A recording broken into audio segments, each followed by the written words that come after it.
What's up, everybody? This is Tom Lang with Warchant TV and Warchant.com, and today we are talking about Florida State's wide receiver room. We will break down every scholarship player in Florida State's wideout room except for one. That's Winston Wright, the transfer from West Virginia, who unfortunately was in a serious car accident in spring camp, meaning he missed essentially all of spring practice for Florida State. We will talk about him in passing, but we will not speculate just yet on what Wright's status is for the fall of 2022, as that is up in the air. As always, everybody, please help us out at Warchant TV by liking this video below and subscribing to our channel. Every time you take one of those steps, we find FSU fans who are looking for the best coverage in the business, and that's what we do at Warchant TV. So Ira and I broke down the receivers room numerically from number 0, Jakai Douglas, all the way through number 88, Kendric Poitier, and we played a game while we were doing that as well. We both agree, and most Noles do, that the best wide receiver on Florida State's roster is Mycah Pittman, the transfer from Oregon. He is a quote-unquote dude in the eyes of our Warchant staff. So, if you had to pick a second player in the wide receiver room to assign, as we did in this video, a dude card, who would that player be? We'd love to hear from you in the comments section. Here's our breakdown, and we assign our dude cards right now on Warchant TV. We hope you enjoy.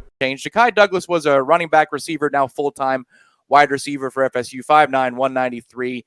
Redshirt sophomore that Jordan Travis has a lot of chemistry with. And spoiler alert, Ira, I'm not even going to give you the opportunity. I'm using my dude card right away on Jakai Douglas because the speed he brings to the table and the aforementioned chemistry he has with Jordan Travis, some big-time throws down the field for 13-0. You don't see a lot of explosiveness in the offense for FSU. Jakai brought it, especially the first couple of weeks of spring camp. Yeah, he definitely did the first couple of weeks, and that has me a little bit concerned. That's why I will not be using my dude card on him because, yeah, man, in shorts without pads, that dude was unbelievable. He was undefendable in the first week or two of practice. As they got going and the things got a little bit more physical, you didn't see him making as many big plays. And I think that's the thing with a guy like him, because of his size, tremendous speed. I really think, and his inexperience at wide receiver. He played quarterback mostly in high school, so he's not a guy that is a polished route runner like maybe Mycah Pittman is at this point. So he's a guy they have to kind of scheme things up to get him open, and we saw them do it in some instances last season. Obviously, the big play against Miami and a few others. So to me, he's got a chance to have a big year. To me, it's on the coaches, and on Jordan Travis to get him in positions where he doesn't have to just run a precise route to get open. You kind of scheme him open. But, yeah, the speed is there without question. He's a big-time playmaker. And I think, the ceiling is very high for him because, again, he's not a polished wide receiver. Even last year, he split time between receiver and running back. So this is his first year, probably in his life, of playing full-time wide receiver. Mycah Pittman, who, once the pads came on in practice in spring, really started to separate himself. What is it about Mycah Pittman's game, Ira, that you like the most? And what do you think he'll do in the offense most consistently? I think the thing I think all of us liked when we were watching spring practice, and I think the fans are going to like, and they got a taste of it in the spring game, is just he's a guy that wants to compete. And even though he's not a big dude, he has that chip on his shoulder, and he wants to run people over. He wants to be physical. He's not afraid of contact. And to the contrary, he'll initiate contact. But he's also a really polished wide receiver.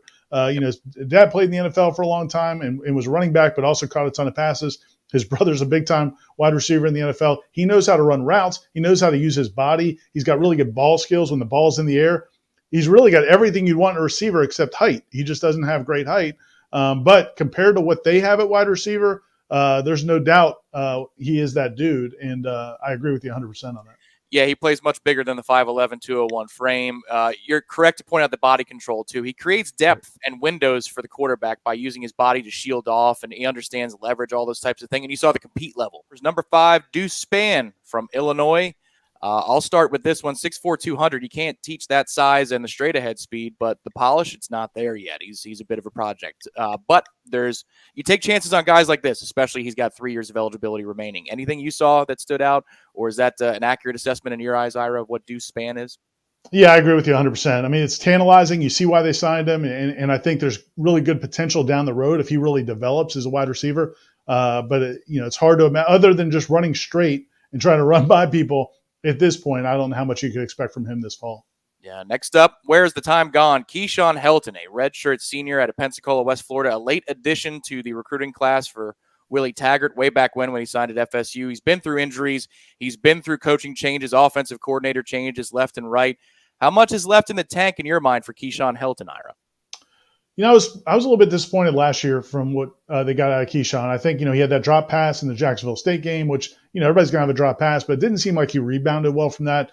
I think he said he was banged up a little bit after that, but I think he played in those games and just was not a factor. And maybe late in the season, he kind of started to find it again. I don't know if it affected his confidence. It was, the first, we expected more out of him. I mean, just frankly, he was not a highly touted recruit, but he had done enough in his first few years here, even with the injury, that you expected more from him last season. They really didn't get it. I wondered if he would come back this season. The fact that he appears to be, now I think he's graduated, so, by the time the season starts, he could have made a decision to not come back. But I wondered if he would come back this season or maybe look at finishing his career somewhere else. The fact that he's coming back and the fact that FSU wants him to come back makes me think that they still believe there is more in the tank and there's more he can do. Again, at this point, maybe a complimentary guy, a guy who can do some things in the slot, provide you some leadership. He's always been a really good teammate, good leader.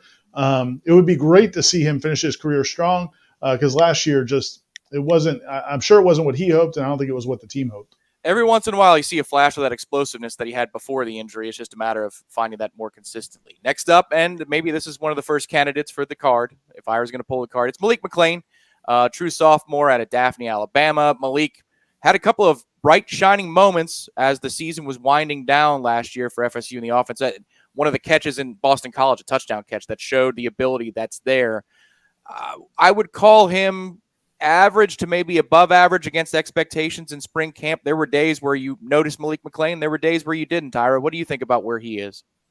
Yeah, and that was a comment Ron Dugan's made. I think it was on signing day when we talked to all the coaches, and I think we asked some questions about the guys returning, and it might have been then or it might have been the beginning of spring. But either way, he kind of made the comment about wanting to challenge Malik and let him know that, hey, man, just because you start a lot of games as a true freshman, that doesn't mean you've arrived. All that does is give everybody else tape on you, and it's going to be harder your sophomore year. It's actually going to be harder for you this next season. And so I thought maybe we'd see a big next step in spring. And to your point, I don't think we did.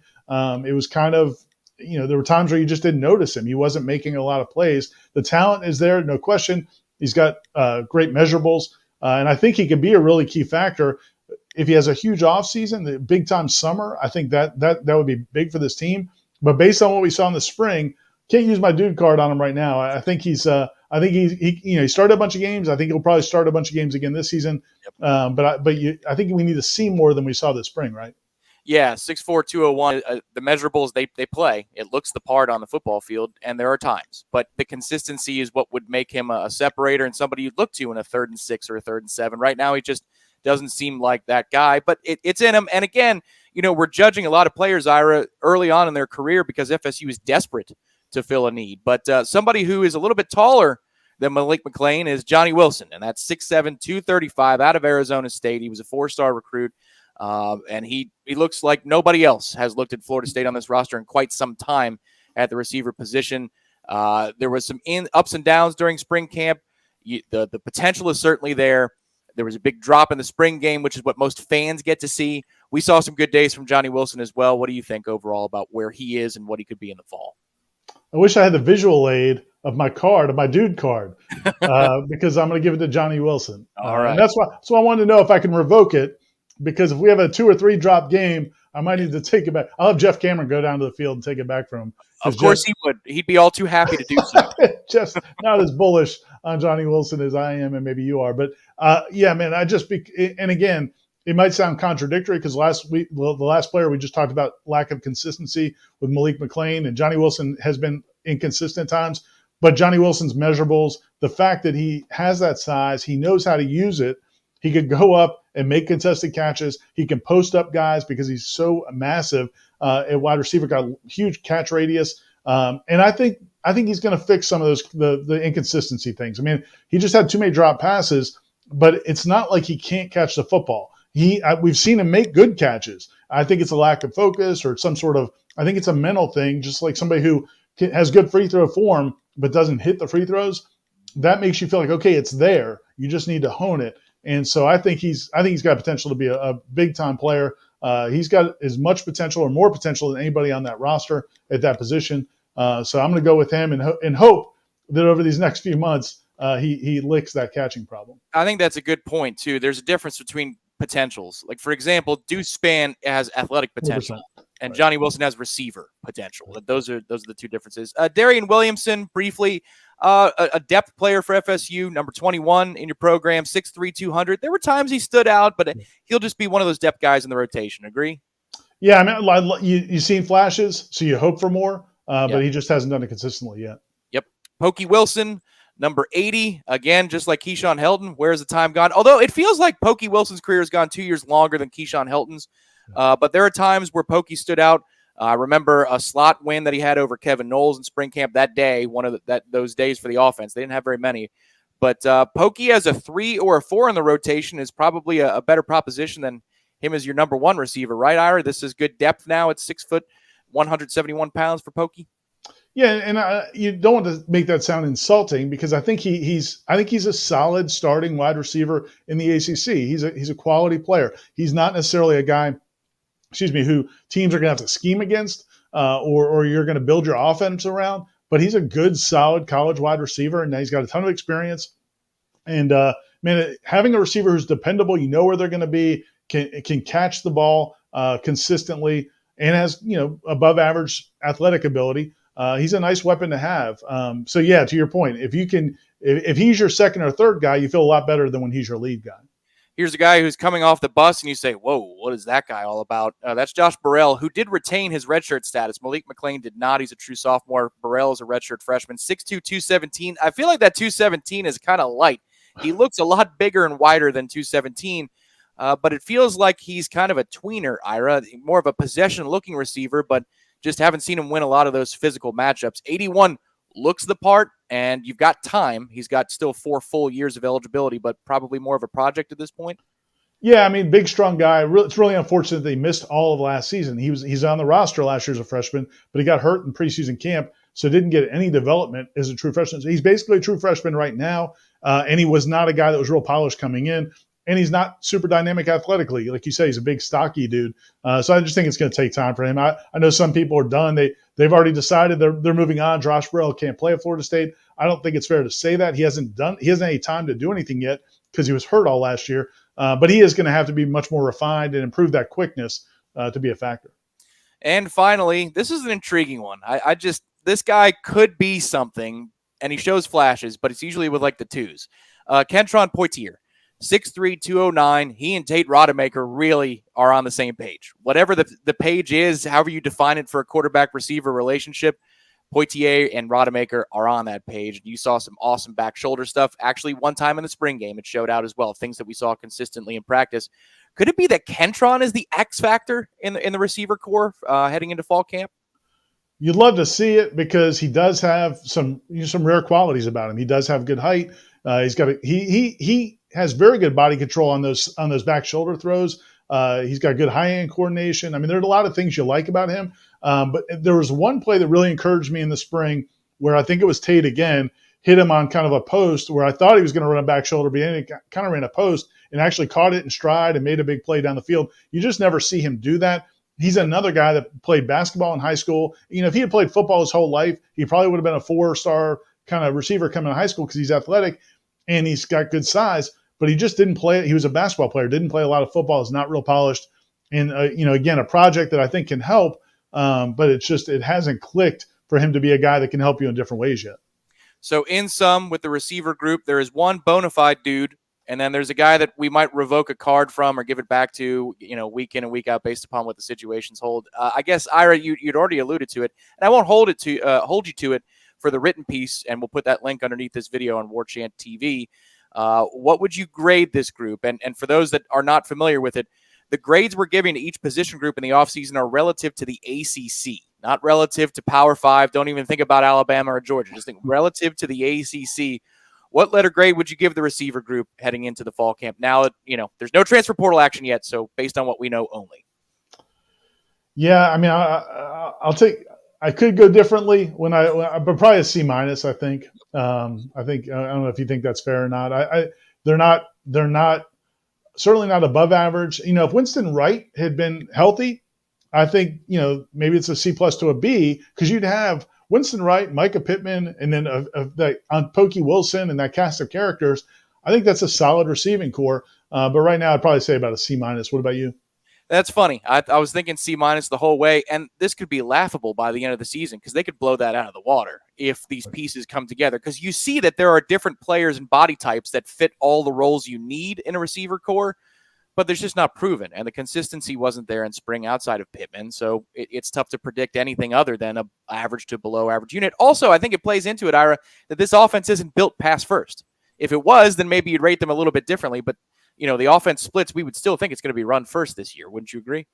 Yeah, I do. But I also, because I do think that's the strength of this team. But also, if the offensive line is improved, and again, we're kind of lukewarm on what we saw out of Bless Harris and Caden Wilson this spring, but they've got another 4 or 5 months. I mean, that was 15 practices after they just got on campus. If those guys are factors and this team, this offensive line can pass protect better, and Jordan Travis does progress as a passer, which we've seen signs of, then that helps the wide receivers. They've deserved a lot of the blame, but they probably don't deserve as much blame sometimes as they've gotten because the pass protection and the passing ability hasn't been there.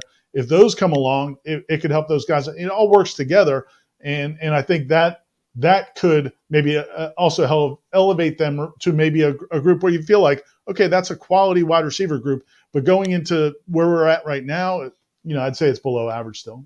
Not to speak for you, Ira, but I'm going to speak for you. We long for an offseason in which we preview the receivers and you say, this is a Florida State receiving core. These guys could still prove it. They could prove us wrong, but, you'd like to have those bona fides that you're like, I know what you are, and you are a stud. So we'll see if FSU amasses enough wins and success on the offense this year to maybe entice a few more of those players, put up that kind of production, and obviously make this a more fun feature this time next year because you got more toys to play with if you're Mike Norvell. For Ira Shaffelli, managing editor of Warchant.com, Warchant TV, my name is Tom Lang.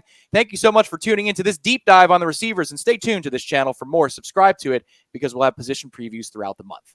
We'll talk to you on Warchant TV next time.